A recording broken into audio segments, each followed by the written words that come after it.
Bonjour. Alors, une petite vidéo pour bien comprendre les solides de l'espace que tu dois connaître en quatrième. Donc, j'ai fait deux catégories. En bleu, les solides droits que tu connais déjà.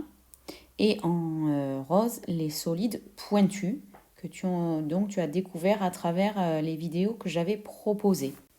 Donc, parmi les solides droits, tu as le cube, qui fait partie des prismes droits, le pavé droit, qui lui aussi fait partie des prismes droits, et ensuite tous les autres prismes droits qui ne sont pas des cubes et qui ne sont pas des pavés. Donc tu peux avoir des prismes droits à base triangulaire, des prismes droits à base pentagonale, des prismes droits à base hexagonale, etc. On peut en fabriquer tout un tas. Donc qu'est-ce qui caractérise les prismes droits? Eh bien, ils ont deux bases qui sont des polygones et qui sont identiques, d'accord? Ces deux bases doivent être parallèles et en fait superposables, c'est-à-dire que si on écrase le solide quand il est posé sur sa base, en fait, les deux bases vont venir exactement se coller l'une à l'autre. Ensuite, qu'est-ce qui va coller les deux bases? Eh bien, ce sont des rectangles uniquement. Donc c'est pour ça que vous voyez que j'ai écrit les solides droits, ils ont deux bases parallèles superposables. Et donc pour les prismes droits, ces bases, ce sont des polygones. Ça c'est très important. Et toutes les faces latérales sont des rectangles. Alors ensuite, après les prismes droits, vous avez vu le cylindre. Donc la caractéristique du cylindre, c'est que ces deux bases, ce sont des disques ou des cercles. Là encore, exactement parallèles et superposables.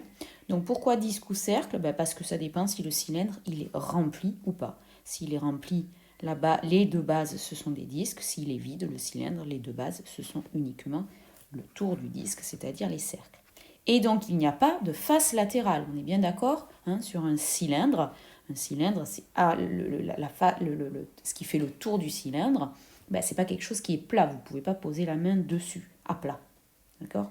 C'est une surface arrondie.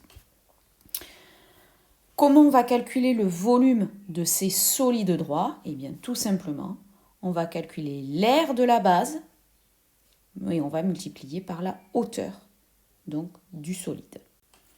Cette hauteur, on va la retrouver. Donc voilà, je vous ai mis plusieurs exemples donc, de solides droits. Donc ici, nous avons deux cylindres. Ici, nous avons un cube, un pavé droit, un prisme droit à base hexagonale, un prisme droit à base triangulaire. Donc les hauteurs, je les ai dessinées en rouge. Donc là, on la voit très très bien sur le cylindre. Alors, elle peut être évidemment ici. La hauteur, c'est la même. Pour le cube, d'accord, la hauteur. Pour le pavé droit, très bien. Pour le prisme droit à base hexagonale. Il faut faire attention. Si le cylindre ou si le prisme droit n'est pas posé sur sa base, eh bien la hauteur, attention, vous la voyez ici, elle est ici. C'est donc, on va dire, le segment qui va couper perpendiculairement les deux bases et qui va séparer les deux bases. Exactement pareil ici. Le prisme, il n'est pas du tout posé sur sa base, donc il faut faire attention. Il ne faut pas dire que la hauteur du prisme, c'est ça. Pas du tout. La hauteur du prisme, c'est ça, parce que les bases, elles sont ici. Voilà. Alors, on revient à notre deuxième catégorie de solides. Les solides qui sont donc pointus. Ils ont un sommet principal et ils n'ont qu'une seule base. Donc, pour ces solides, on va distinguer, vous les avez vus dans les vidéos, donc la pyramide, ou les pyramides, qui vont correspondre, on va dire, au niveau des solides droits au prisme droit.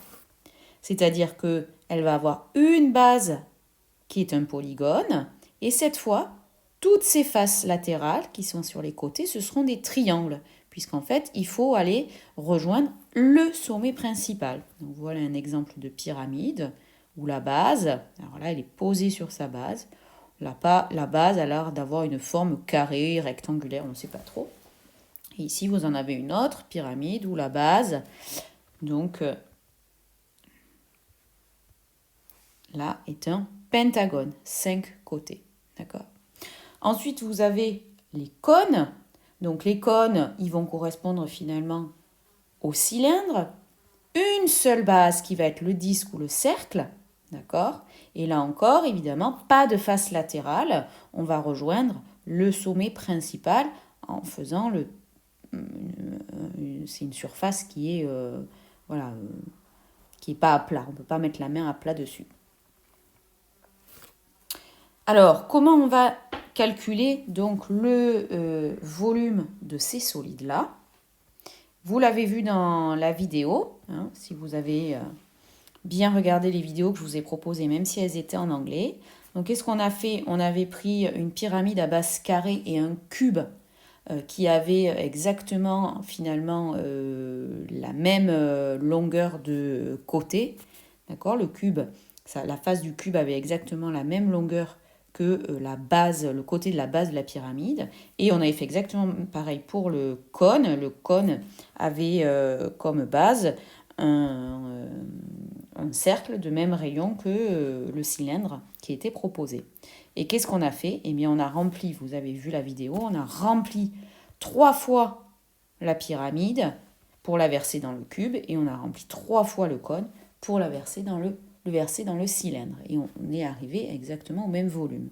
On en déduit donc facilement la propriété sur le volume des solides pointus. En fait, ça va être l'aire de la base multiplié par la hauteur divisé par 3. Donc vous voyez ce divisé par 3 qu'on retrouve, hein, puisqu'on a vu dans les vidéos qu'il fallait mettre 3 fois le contenu de la pyramide ou 3 fois le contenu du cône pour remplir soit le cube, soit le cylindre de même base.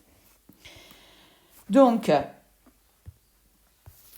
là encore va intervenir la hauteur de ce solide. Donc la hauteur de ce solide, elle va partir du sommet et elle va venir couper perpendiculairement la base. Donc pour les cônes, c'est assez facile, hein.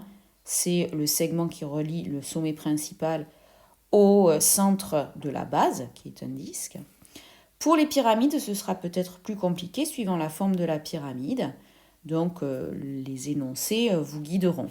En tout cas, ce qu'on peut dire, c'est que là, ce qui est tracé en rouge, donc la hauteur de la pyramide, va venir couper perpendiculairement la face verte. Et c'est pour ça que j'ai écrit qu'il y a 5 triangles qui sont rectangles. Donc SOA, SOB, SOC, SOD, SOE, qui sont des triangles rectangles en haut. Voilà. Donc, suivant les exercices, on pourrait vous demander qu'est-ce qu'on peut faire dans des triangles rectangles? Utiliser l'égalité de Pythagore. Voilà. Là, vous voyez qu'on a déplié les faces latérales. Hein. On retrouve donc 5 faces triangulaires bleues qu'on a dépliées, comme on a ouvert, comme des pétales d'une fleur. Ici, pour cette pyramide-là, on aurait 4 faces latérales triangulaires. Donc, ce qu'il faut retenir sur les hauteurs, donc vous pouvez voir en rouge sur les différents solides que je vous ai proposés, hein, les hauteurs sont toujours perpendiculaires à leur base. Donc, pour les cylindres, pour les cubes, pour les prismes droits, c'est facile à retrouver cette hauteur. Pour le cône, ça sera facile aussi à retrouver. Là où ça sera le plus difficile, ça sera pour les pyramides, suivant la forme de la pyramide.